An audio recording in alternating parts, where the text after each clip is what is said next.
महाभारत की एक विस्मृत कथा है कर्ण की पत्नी की, वह स्त्री जिसे कभी चुना ही नहीं गया।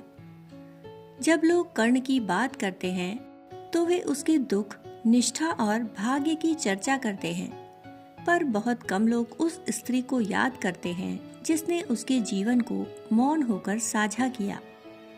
उसकी पत्नी वृषाली, वह शक्ति के किसी महल में नहीं जन्मी थी। वह ऐसी रानी भी नहीं थी जो युद्धों की दिशा बदलती। फिर भी उसने महाभारत का सबसे भारी भाग्य अपने हृदय में उठाया।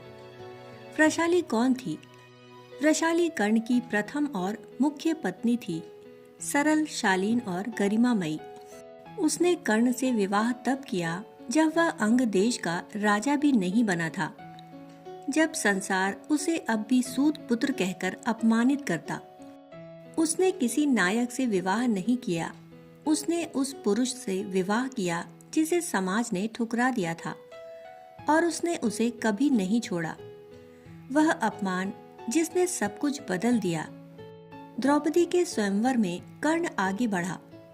धनुष उठाने से पहले ही द्रौपदी ने उसे उसकी जाति के कारण सार्वजनिक रूप से अस्वीकार कर दिया। उस अपमान ने कर्ण के आत्मसम्मान को तोड़ दिया। पर जिसे लोग भूल जाते हैं वह यह है, वह अपमान केवल कर्ण पर नहीं पड़ा, वह वृषाली पर भी पड़ा, जिसने अपने पति को संसार के सामने अपमानित होते देखा। उसने कोई विरोध नहीं किया, उसने द्रौपदी को कभी नहीं कोसा। उसने पीड़ा को मौन होकर सह लिया, जैसा कि महाभारत की अनेक स्त्रियां करती रहीं। वह पत्नी जिसने उसे चिताया, वृषाली कर्ण की महानता जानती थी, पर वह दुर्योधन के प्रति उसकी घातक निष्ठा को भी समझती थी। उसने एक से अधिक बार उसे चेताया, कृतज्ञता दास्ता नहीं बननी चाहिए। उसे आभास था कि कर्ण निश्चित विनाश की ओर बढ़ रहा है, इसलिए नहीं कि वह गलत था, बल्कि इसलिए कि वह अपने लिए खड़ा होना नहीं चुन सका। पर कर्ण ने कभी नहीं सुना, वह सत्य जिसने उसे तोड़ दिया। जब कर्ण को अंततः पता चला कि वह पांडव है, तो उसने न्याय के स्थान पर मौन चुना। उसने जन्म से पहले निष्ठा को चुना। वृषाली समझ गई कि इसका अर्थ क्या है। उसका पति मरेगा, उसके पुत्र अनाथ हो जाएंगे, धर्म उन्हें बचा नहीं पाएगा।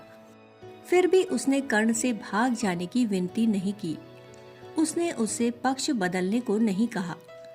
उसने केवल भाग्य को स्वीकार किया, क्योंकि कर्ण से प्रेम करना उसके विनाश से भी प्रेम करना था। युद्ध के 17वें दिन कर्ण के गिरने के बाद वृषाली ने अपना पति खो दिया, अपने पुत्र खो दिए और अपना भविष्य भी। इतिहास आगे बढ़ गया। युधिष्ठिर का राज्याभिषेक हुआ। कवियों ने नायकों और राजाओं का यश गाया। कर्ण की पत्नी के शोक को किसी ने नहीं लिखा। फिर भी उसका दुख सबसे गहरा था, क्योंकि वह जानती थी कर्ण बुरा होने के कारण नहीं मरा। कर्ण मरा क्योंकि वह अत्यधिक निष्ठावान, अत्यधिक गर्वीला और अत्यधिक अकेला था। उसकी कथा क्यों भुला दी गई?